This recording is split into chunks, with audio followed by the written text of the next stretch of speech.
Hey guys, it's the weekend, it's October, it's raining and humid outside.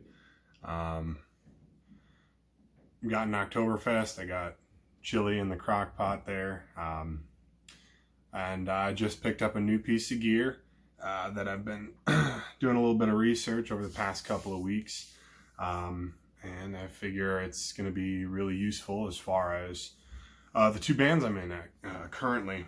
It's Tech 21, if you can see that, it might be backwards.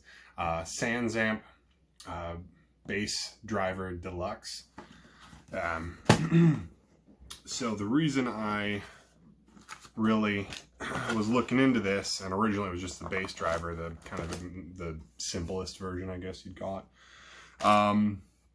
is that I am in a band called Searchlight Soul that for the most part is acoustic, and as such we have smaller venues that we play in, and having an amp, sitting on stage with me isn't the most feasible thing just from a sound standpoint. And on top of it, when it's a simpler setup like that,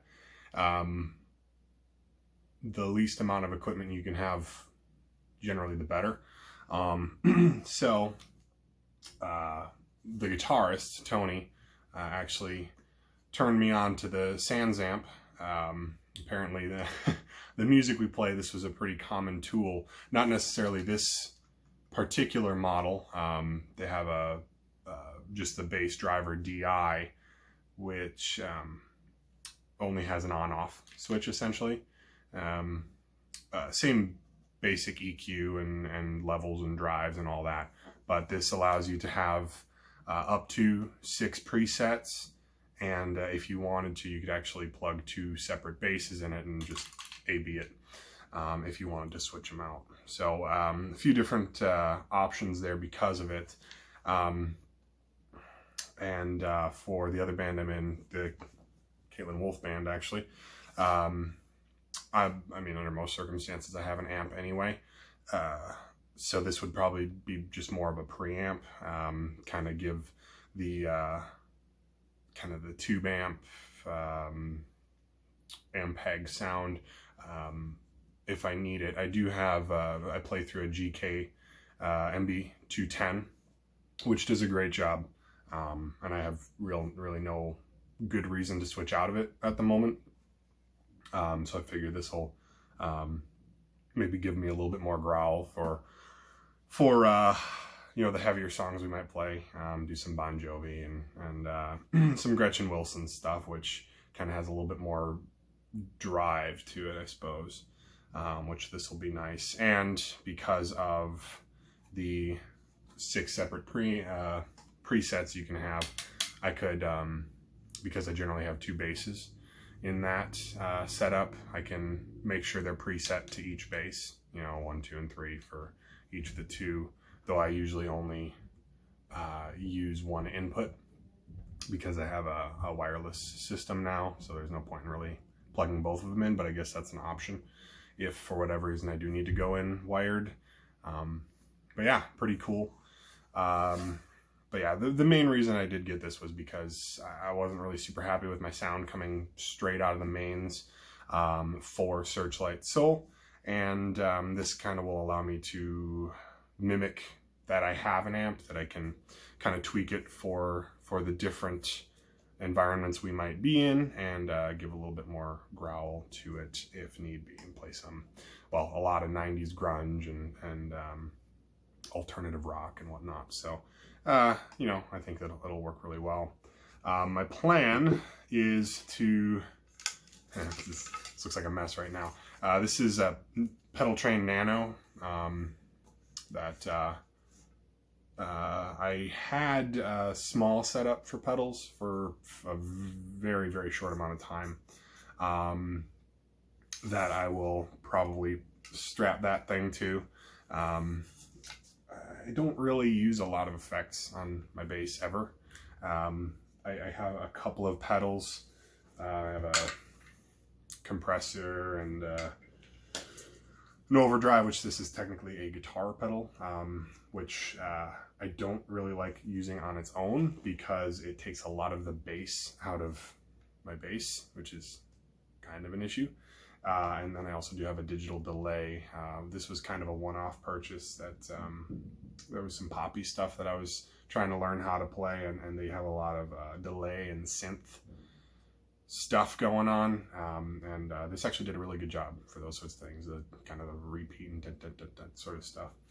And then to power the whole thing, I have a NXR ISO brick, which has up to 10 power outputs, and 2 of them are actually, you can adjust the power output to kind of mimic a battery dying in a pedal. That can kind of get a little bit more grit. I don't use that feature, but it is kind of nice to know if need be.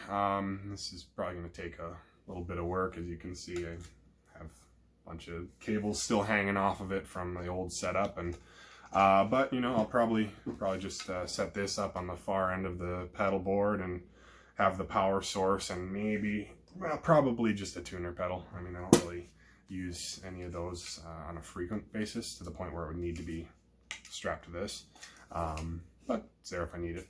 I could probably fit, in addition to my Snark tuner, which actually, one sec.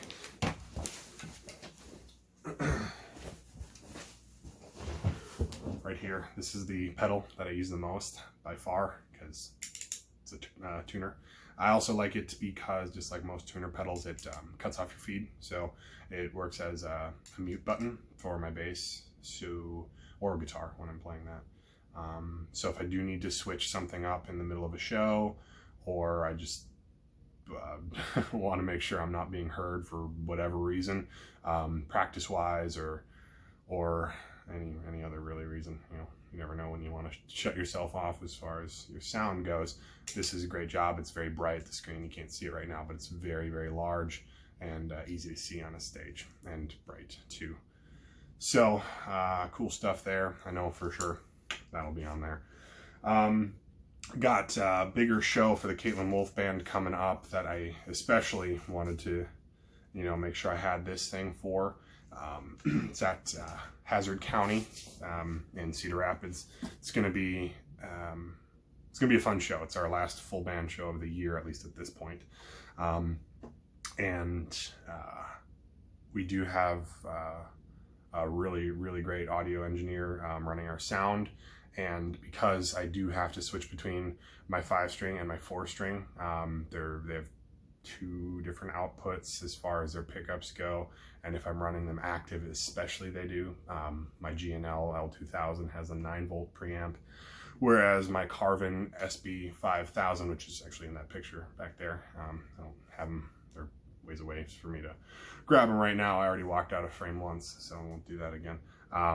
But that has an 18-volt preamp, so it's their outputs are significantly different. So having this tuned to the different basses that I'm going to be switching between, I think I'm going to really like, and I'm guessing our sound guy is going to probably appreciate it too, so that he's not panicking when I switch him out and it's all of a sudden crazy loud or crazy quiet, depending upon which one I'm switching to. So this will be nice there.